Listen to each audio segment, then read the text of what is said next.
JIT adalah sebuah sistem manajemen produksi dan persediaan yang bertujuan untuk meminimalkan pemborosan, mengurangi biaya persediaan, dan meningkatkan efisiensi dengan memproduksi barang hanya pada saat dibutuhkan dan dalam jumlah yang tepat.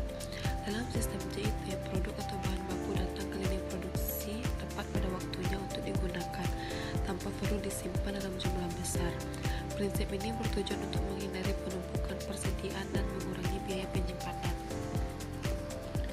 Selanjutnya yaitu perbedaan sistem JIT dengan sistem tradisional. Sistem JIT bertujuan untuk mengurangi persediaan sebanyak mungkin dengan memproduksi barang ketika dibutuhkan sesuai dengan permintaan yang ada,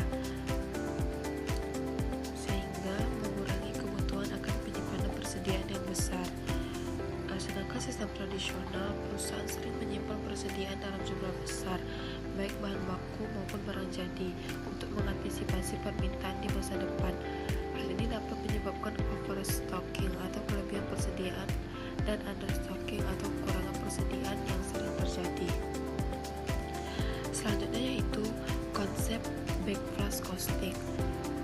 Backflash costing adalah metode akuntansi biaya yang digunakan untuk menghitung biaya produksi dalam sistem manufaktur yang menggunakan pendekatan just in time atau sistem produksi dengan aliran bahan baku yang sangat terkoordinasi.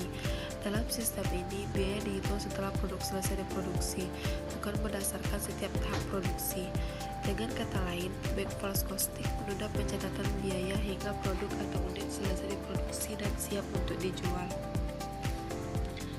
Selanjutnya yaitu hubungan JIT dengan backflash costing. Sistem JIT bertujuan untuk mengurangi persediaan dan hanya memproduksi barang sesuai permintaan. Maksudnya di sini yaitu bahan baku datang tepat waktu dan digunakan langsung dalam proses produksi tanpa penyimpanan berlebihan. Sedangkan backflash costing, barang diproduksi berdasarkan permintaan yang sudah terkoordinasi. Backflash costing menghindari pencatatan biaya pada setiap tahap produksi. Semua biaya dihitung dan dicatat pada akhir proses produksi setelah produk selesai, sesuai dengan jumlah unit yang diproduksi. Yang terakhir yaitu analogi dasar dari akuntansi keuangan. Akuntansi sebagai lensa yang memantau aliran bahan baku atau layaknya pipa air. Analoginya seperti pipa air yang mengalirkan air atau bahan baku ke tempat yang tepat pada waktunya. Pipa air ini harus lancar terhubung dengan baik dan mengalir hanya jika dibutuhkan. Maksudnya yaitu dalam sistem JIT, bahan baku harus datang tepat pada waktunya, tidak lebih dan tidak kurang. Akuntansi mencatat aliran bahan baku ini dan memastikan bahwa pencatatan biaya terjadi pada saat yang tepat, hanya ketika bahan digunakan dalam produksi dan hanya sesuai dengan jumlah yang dibutuhkan, seperti pipa air yang tidak boleh ada kebocoran atau aliran berlebih. Akuntansi memastikan tidak ada pemborosan dalam pengeluaran biaya dan persediaan.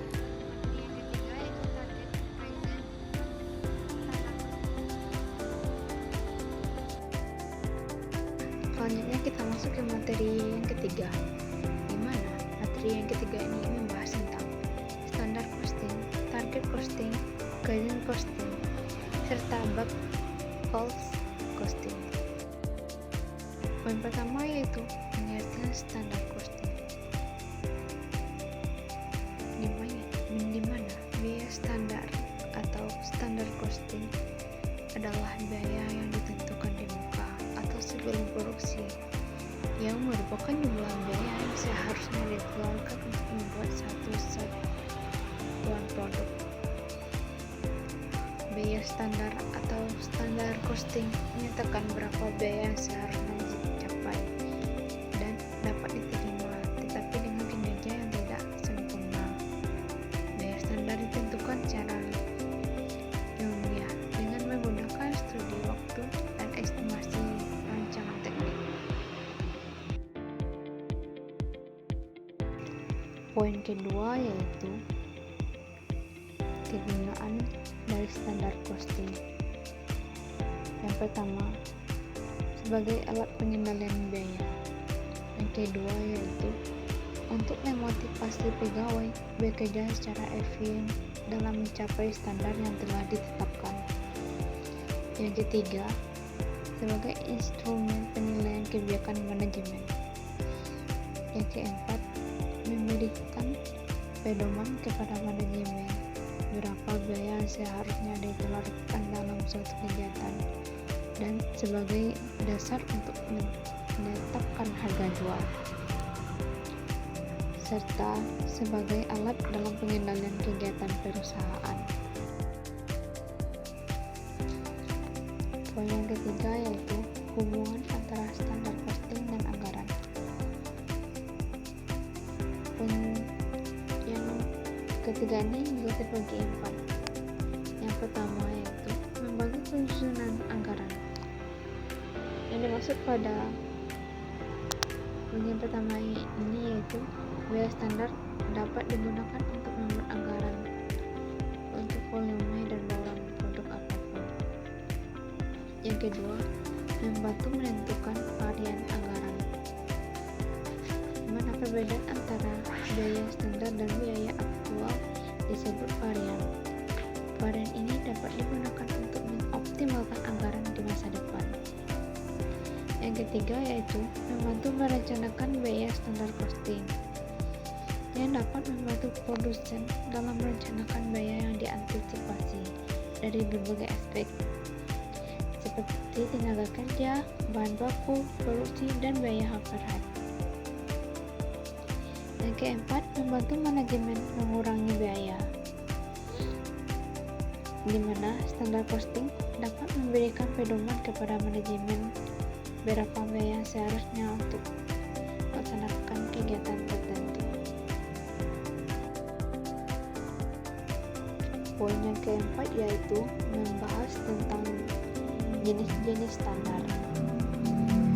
Jenis standar juga terbagi 4. Yang pertama, standar teoritis, di mana standar ini ditetapkan berdasarkan kapasitas teoritis, adalah standar ideal karena mencerminkan efisiensi maksimum.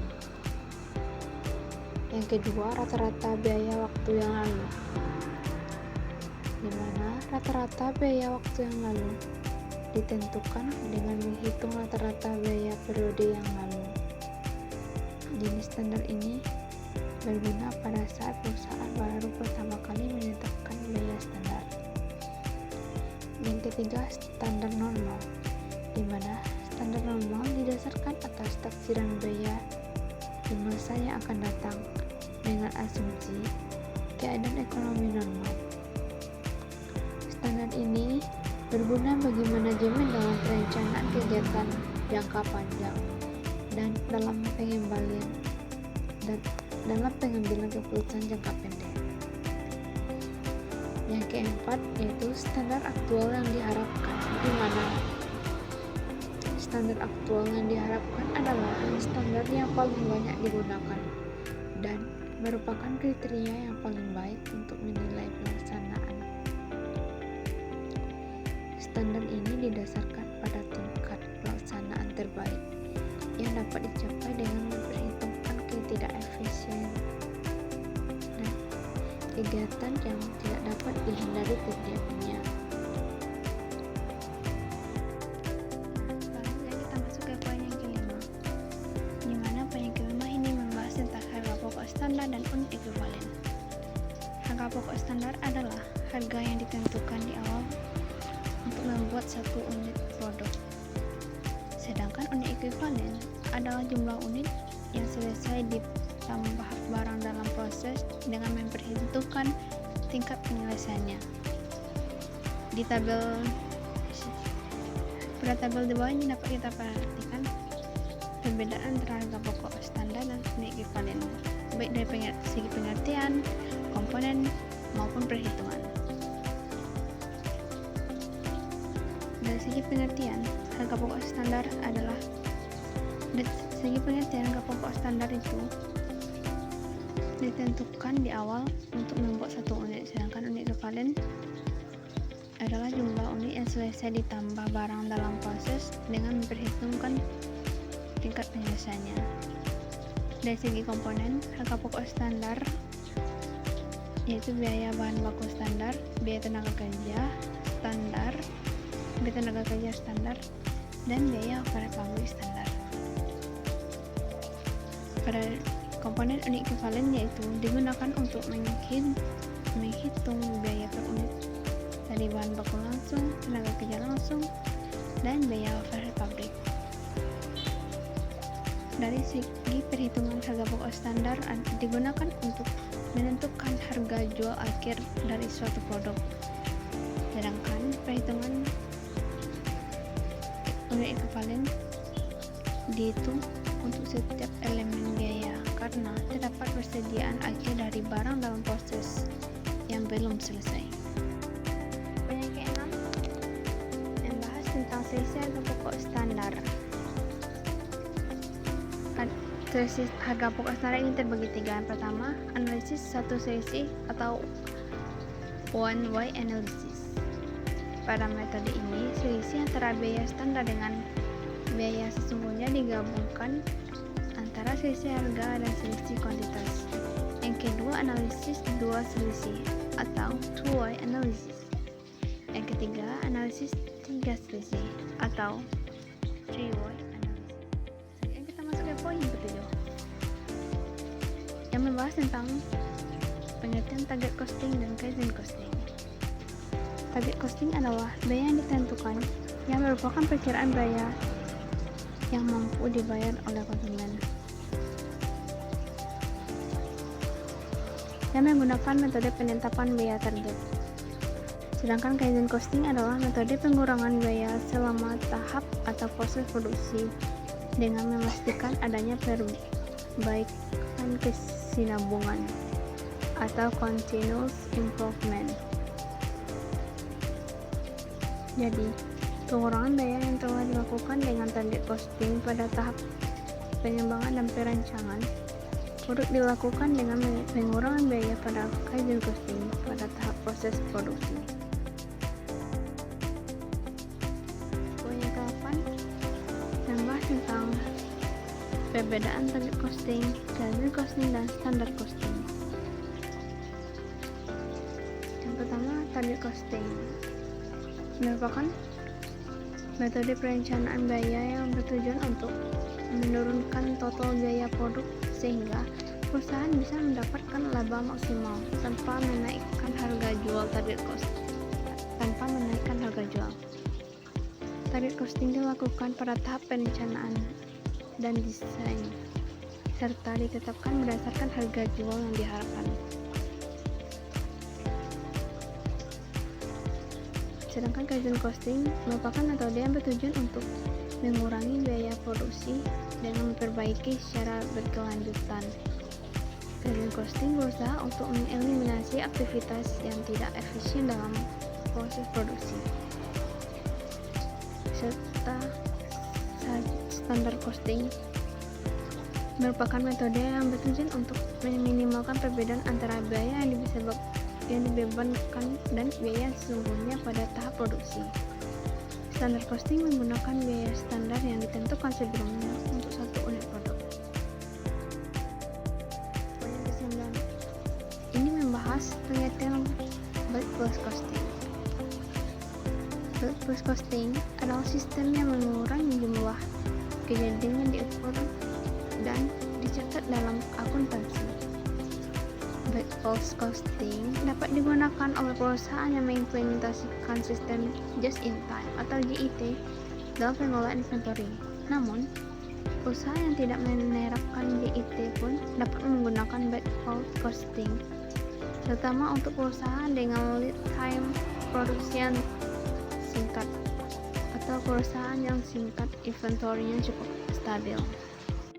Poin yang terakhir yaitu membahas tentang kelemahan bulk purchase costing. Yang pertama, sulit menelusuri jejak audit. Yang kedua, kurangnya penelusuran isi atas biaya WIP. Yang ketiga, penerapannya cukup menantang. Yang keempat, membutuhkan perhitungan produksi yang tepat. Yang kelima, ketepatan bill of material sangat mempengaruhi kinerjanya.